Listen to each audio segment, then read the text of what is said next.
chocolate. Oh, great, honey. Just pour it in my boots, will you?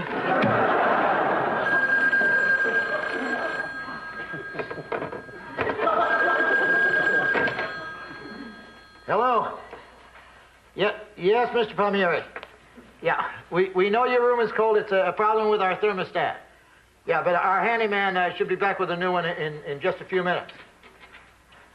Well, I seriously doubt that your nose is going to drop off. Well, then stop pulling on it. Oh, George, what took you so long? Oh, I'm sorry, but some kids ran their snowmobile into the river, and I helped them get out. Are they okay? Fine, and I've got the thermostat right here. Oh, thank goodness. I don't believe this day. If it isn't enough, I have to walk around hiding my figure in these. You look adorable. I look like a burrito. And if that isn't enough, they interrupted the top 20 countdown on the radio 19 times with the same stupid news bulletin. What news bulletin? Oh, about some stupid guy who risked his stupid life to save some stupid kids who drove their stupid snowmobile through the ice into the stupid river. Did they say who this hero was? No, that was the stupid part. Nobody knows. He just dropped the kids at the hospital and disappeared. The whole town's looking for him. Why does everything happen to me? George, didn't you say that Joanna, would you hand me that screwdriver? Oh, my God. I know who it might be. Michael. You're Michael? It all fits. He hasn't called tonight, and the radio said it was a selfless hero. That's Michael. You're Michael? Oh, I've got to call him. What is he thinking of risking his life like this so close to the winter carnival? George? You're the hero, aren't you? Oh, I didn't do anything anybody else wouldn't have done, so I'd just as soon keep it quiet. But, George, everyone wants to know who you are. They're all going to want to thank you. I know, and it'll be Biff Davis all over again. Biff Davis. He grew a potato that looked exactly like Clint Eastwood. And they put a picture of it in the National Tattletale with a caption that said, "Go ahead, bake my day." Fans started calling him, mostly women who pretended they loved him, but they were only after his potato. And he couldn't sleep. He lost his job. He ate the potato. And then one day he died. I don't want that happening to me. George, I really don't think that's going to happen. Not if you don't tell. Well, if you don't want me to, I won't tell. Promise? I promise. Cross your heart and hope to die? Cross my heart and hope to die. Do you solemnly swear? George, I'm not going to tell, all right? What about you, Johanna? You won't tell, will you? No. And that's good enough for me.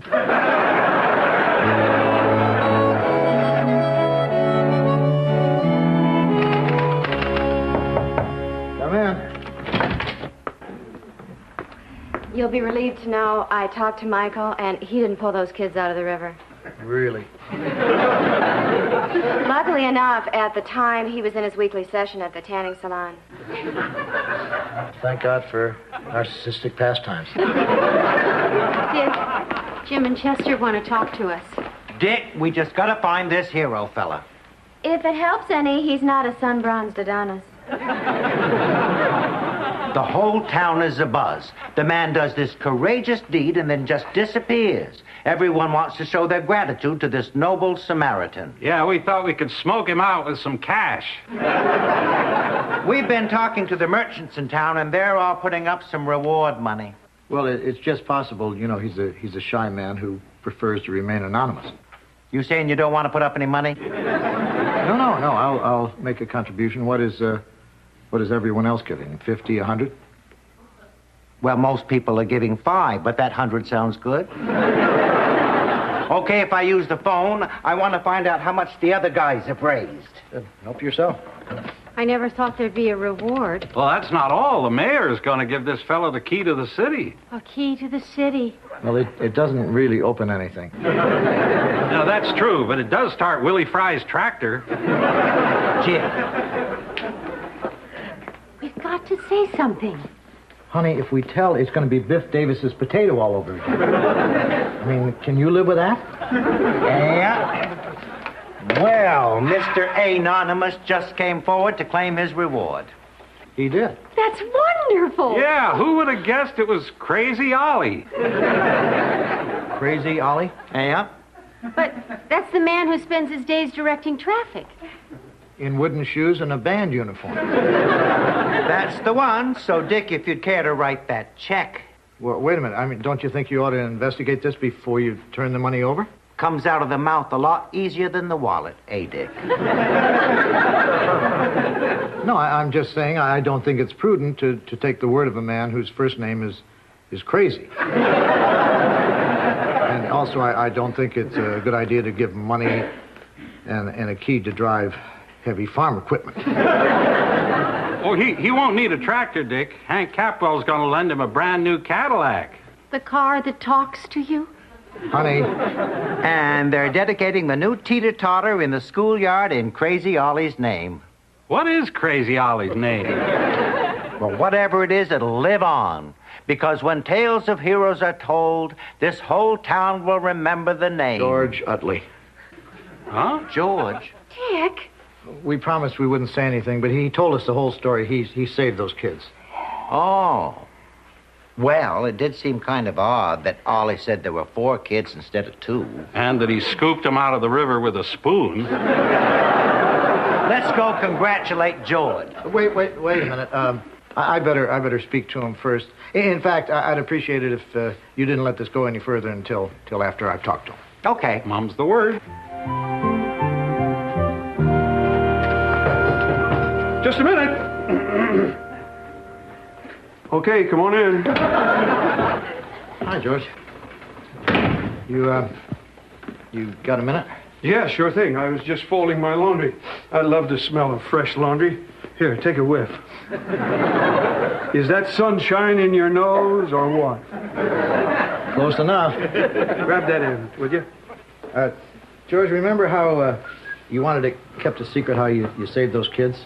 Yeah, that's the plan. Well, I had to move to Plan B. What's Plan B? That's where I opened my big mouth and spilled the whole story to Jim and Chester. Bad plan. Well, you might like it, George. I mean, they want to give you money and a key to the city and a car that talks. Dick, did the Biff Davis story mean nothing? You're right. I'm sorry, George. Life can sure turn on you fast. George, it may not be as bad as you think. Jim and Chester promised not to tell anyone until I said it was okay. I'll call him and tell him to keep the lid on. Mr. Utley, why did you wait so long to come forward? How does it feel to be a hero? Did the reward have anything to do with it? You're not going to run for town council on it.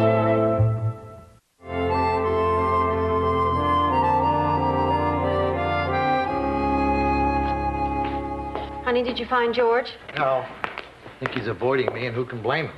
Well, don't be so hard on yourself. You thought you were doing the right thing at the time. Well, I guess you're right. Besides, if I hadn't told Jim and Chester, you would have. I would not. I gave George my word. What? You were the one who was dying to spill the beans. But, and this is the point, I didn't. Face it, Dick, you just can't hold your beans.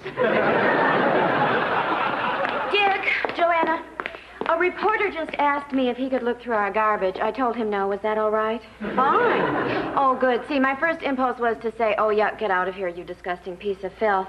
But then I remembered it's not really my decision. Well, I think you pretty well captured our thoughts on the subject. Hi, all. Oh, Michael. Oh.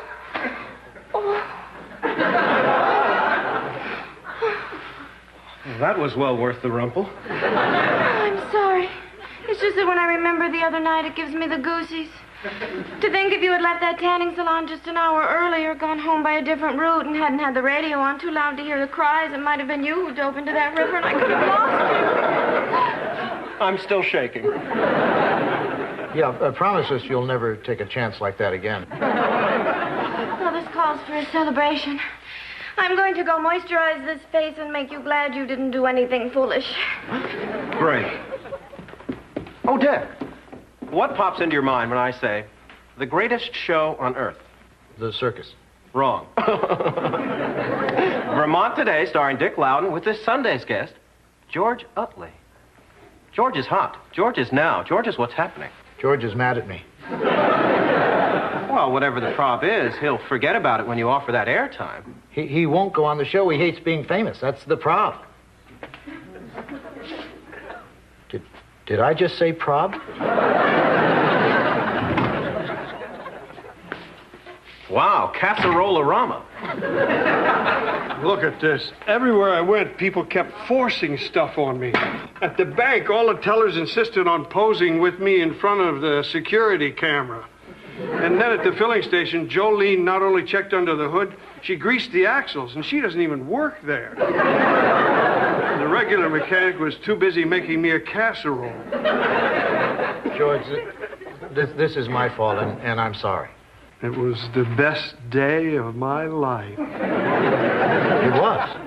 George, how would you like to appear on Vermont Today? I'd love it. You would? Thanks, Dick. You're the best friend I ever had. I am? None of this would have happened if you hadn't spilled the beans.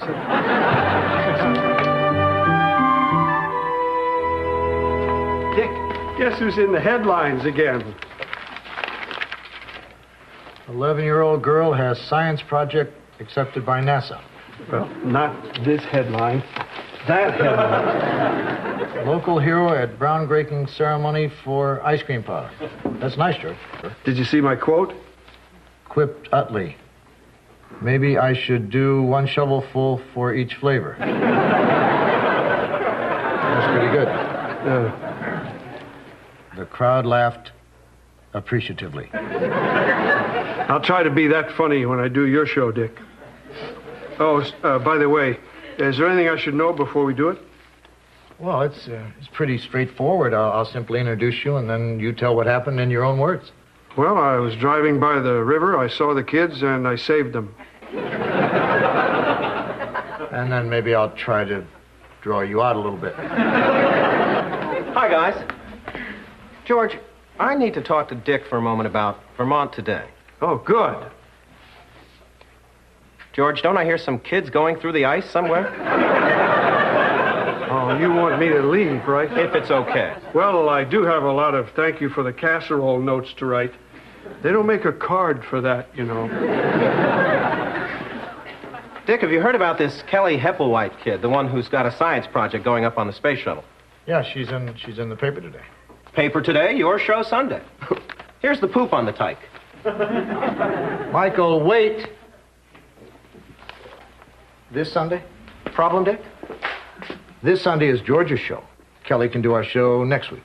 Dick, if it were up to me, hey, perfect solution. But she's off to the Space Center Monday, then on to the coast and Merv. As for George, he's pretty much here whenever we need him. Either George goes on the show, or I don't. Well, this smacks of ultimatum. Yeah. Well, okay, Dick, it's your show. That's why we call it Vermont Today.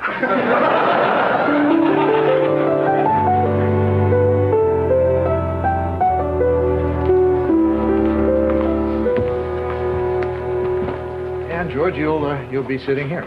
Oh, maybe I should tell you, sometime during the program I might make a mistake. I thought I'd get us on one of those blooper shows. Dick, George, look who's here. Little Kelly Hepplewhite. This is Uncle George and Uncle Dick. Hi. How do you do?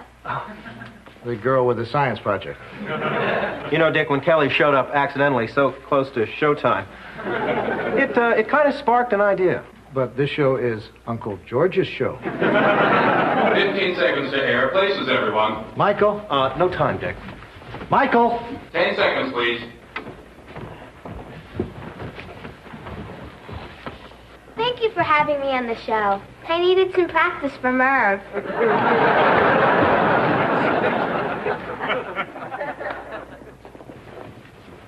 And now, it's Vermont Today, starring Dick Loudon, with today's special guest, science whiz little Kelly Hepplewhite.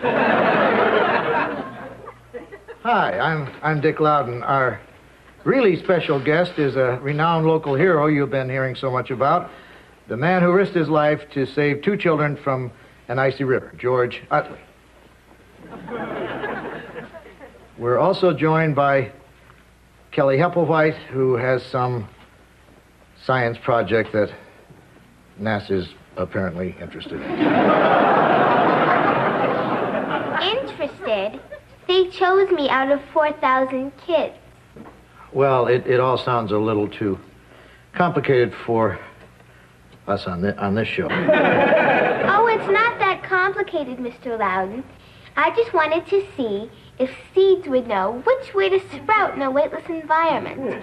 So what I did was, I took the plants, and if it turns out like we hope, maybe someday there'll be gardens orbiting the Earth. I think that'd be neat.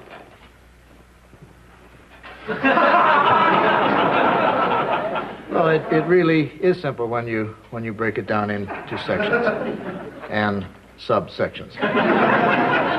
We'll be taking phone calls in a few minutes so you can hear the sound of another voice. But first, I know everyone would like to hear from George Utley about his heroic attempts to... we'll be taking your phone calls after we talk to George. I think you better answer that, Lick Dowden. Oops, I mean Dick Loudon.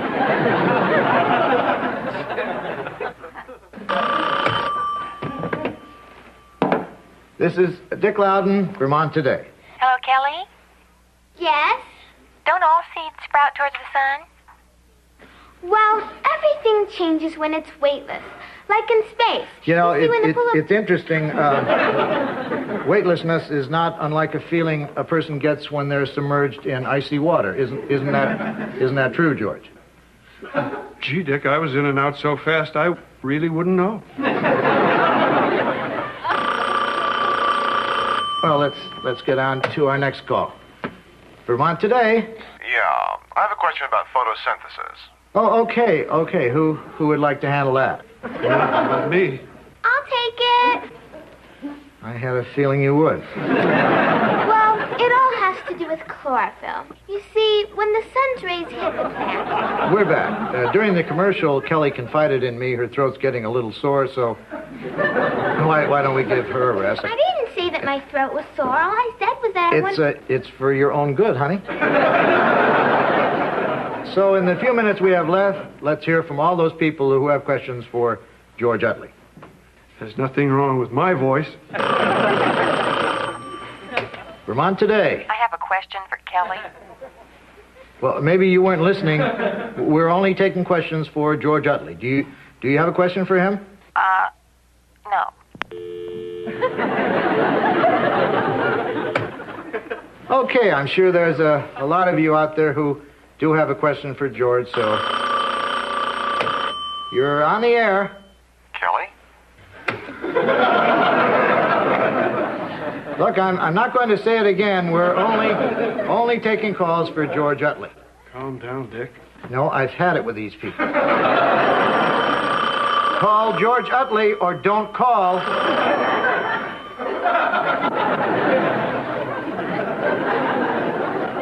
Come on, this man saved lives. She grows plants.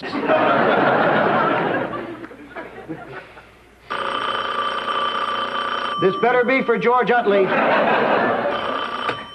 Hello? I have a question for George Utley.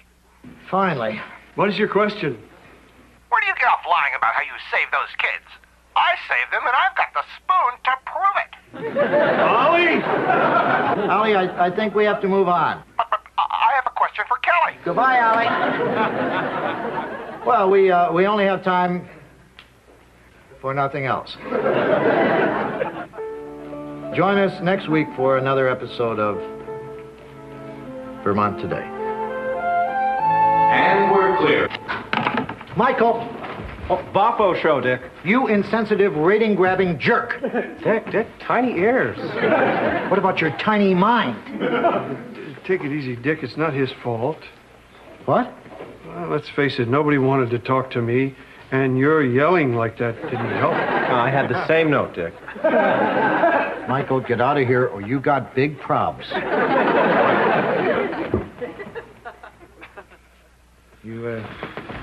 You all right, George?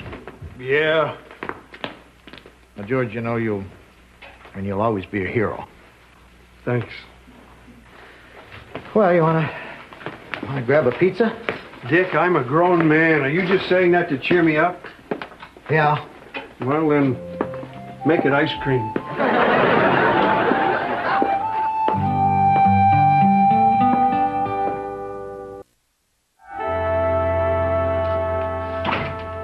Well, I gave Hank Capwell back his car. It didn't even say goodbye. I'm sorry, George. Boy, you think you know a car? Hi. Hi. We'd like a room. And some friends of ours told us we should stay in the James Madison suite. Well, the James Madison suite is nice, but I really recommend you take the George Utley suite. It's the best room in the house.